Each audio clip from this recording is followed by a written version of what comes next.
Évidemment, comme vous l'avez su et constaté, que cette décision est négative à la poursuite de la procédure de révision. Et donc le gouvernement va l'apprécier, va en tirer les conséquences qu'il jugera nécessaires. Ce qu'il faut concrètement dire, c'est qu'il n'y aura pas de débat sur l'approbation du projet. Ce qu'il faut dire, c'est que notre Constitution reste en l'état. Ce qu'il faut dire, c'est que tout ce qu'elle a de vertueuse demeure, tout ce qu'elle a de difficultés demeure, mais c'est un cheminement, c'est un combat, il se poursuivra. Nous sommes des êtres humains de liberté. Le libre arbitre est intrinsèque à l'être, est consubstantiel à l'être. Chacun a usé de son libre arbitre et c'est ce qui fait les grandes nations. Je pense que ce n'est pas une question de littérature ni de mathématiques, c'est une question d'hommes et de femmes qui à un moment donné se prononcent et apprécient. Il appartient à l'autorité politique de tirer les conséquences les plus appropriées. Je crois que le président de la République va les tirer et les membres de son gouvernement aussi. Si nous pouvons rentrer tranquillement aujourd'hui, c'est grâce à nous. Parce que la foule qui attendait, je me demande où est-ce qu'on allait rentrer si éventuellement on n'avait pas sauvé la face. La grosse surprise, c'est Mme Rosine Soglou. On n'avait pas compté avec elle.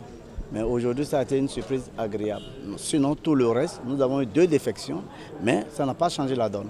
Je crois que véritablement, nous venons de sauver le peuple. Parce qu'il faut être à l'écoute du peuple. Nous ne sommes rien. Le peuple est notre fétiche. Il faut respecter le fétiche. Et lorsque les gens disent que ce n'est pas opportun, ce n'est pas une manière de dire que nous n'avons pas besoin de changer la Constitution. C'est un besoin fondamental. Seulement, les priorités du moment. J'ai estimé que ce n'est pas normal qu'on fasse 2 poids 2 mesures. Et si on avait refusé en son temps que Yahya revise parce qu'on estimait que peut-être la question de mandat va se poser, il n'est pas normal aujourd'hui qu'on accède au projet si le mandat est touché. Les nombreuses contributions que nous avons reçues aujourd'hui pour faire évoluer notre loi fondamentale viennent de tomber à l'eau.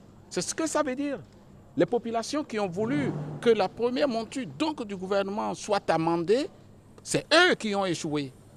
Ceux qui ont voulu que la peine de mort soit abolie à travers notre Constitution viennent d'échouer ce soir.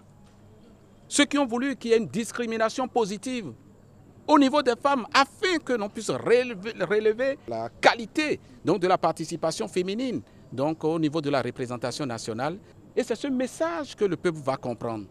Et je trouve qu'à quelque chose, malheur est bon.